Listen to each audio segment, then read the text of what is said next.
Okay, guys, so here we are, a week into this COVID shutdown thing, and what are we gonna do? I don't know. I'm actually not freaking out.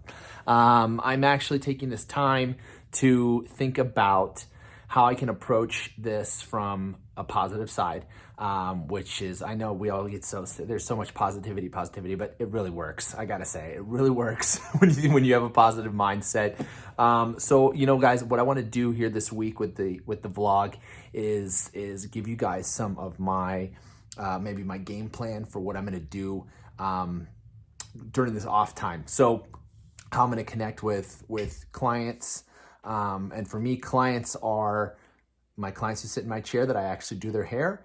And clients for me are also hairdressers. So I'm looking to connect with hairdressers and my clients, and how I'm going to approach that in my mandatory off time due to this whole thing. So I hope you guys enjoy this video. Please like it and comment if you do.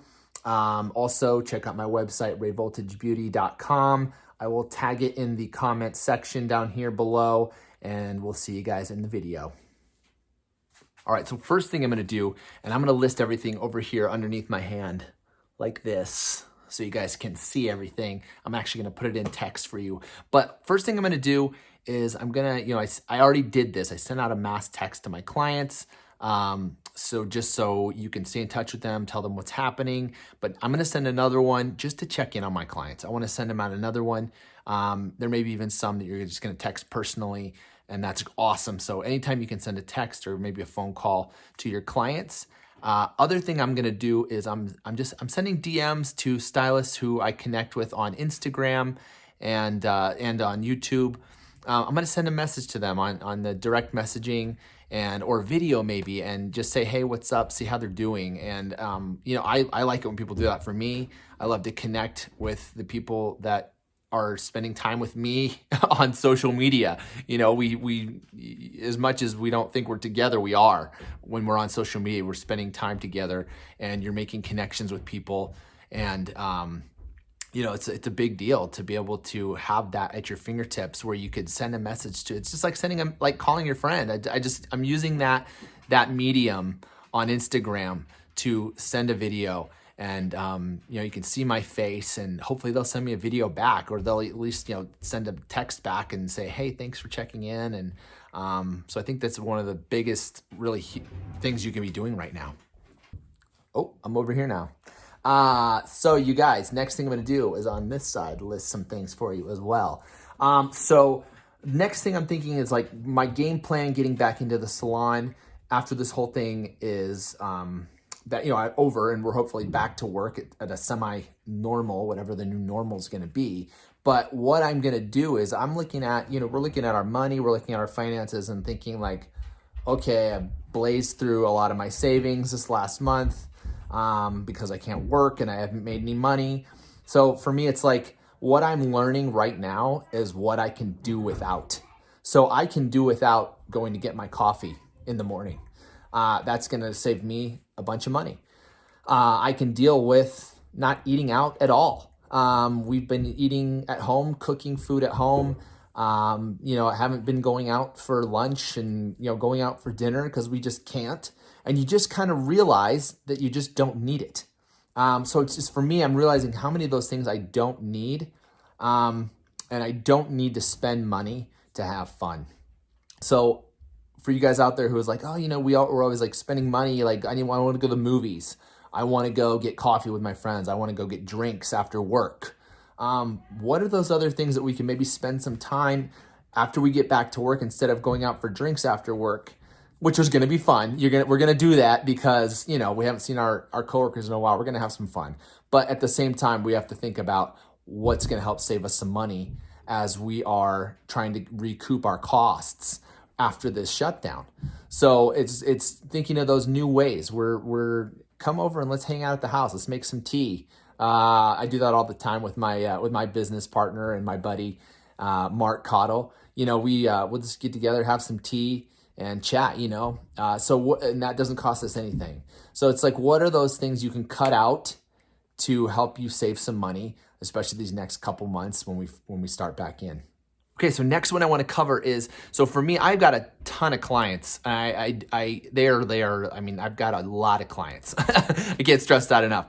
And I'm going to have to try and be getting them all in and trying to catch things back up and getting people back on schedule, which is really going to be really, really hard to do. It's probably not going to be perfect when I jump back in. I'm not going to be able to just get everybody back in right away. People have been waiting, and people will have to be continuing to wait. But what I'm going to do to try and alleviate this is I'm definitely going to be utilizing an assistant. So I already have a great assistant. Her name's Grace. But I'm probably going to need maybe another helper because she's going to be helping other people out at my salon as well. So I'm going to need someone else probably that I can count on that's going to be able to help me do my clients and get more clients in the day. So that's something to consider. Right now, you've got time to connect with somebody on social media, someone that you even know already, I would suggest, or put it out there on Instagram or Craigslist or whatever it is, searching for an assistant. And right now you'll have that time to connect over the internet in whatever capacity that is, or a phone call, and interview somebody that would want to be your assistant, come learn from you, help you produce the amount of work you need to do to get back in the game when you come back into work. So even though that's going to probably cost you some money that you're going to have to pay that assistant, it's still going to help you get the revenue happening quicker than if you were just trying to do all your clients by yourself. So it's going to help you get more clients in right off the bat to where you can start recouping some of that money lost right away. So here's the other thing. I also don't want to kill myself trying to get all my clients back in. I don't want to work myself to death trying to get all my clients back in.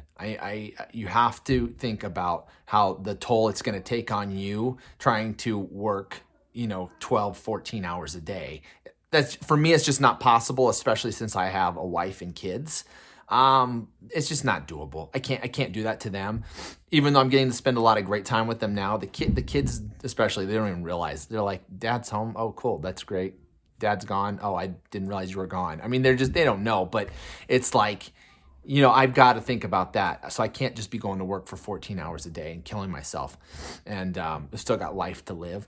So something to think about there is maybe you have certain clients that are willing to come in earlier than you would normally start, than you had maybe normally been starting your schedule out. So I typically start at 9 or 10, but maybe I have some clients I could start at 8 or 8:30 in the morning rather than starting so much later in the day, or later in the morning, so that I can get another client in per day, but maybe I don't have to work as late. Or maybe I work an extra hour there and maybe an extra hour there instead of working so long into the evening. So just think about those things that you could maybe do to alleviate your schedule a little bit so that you're not, killing yourself.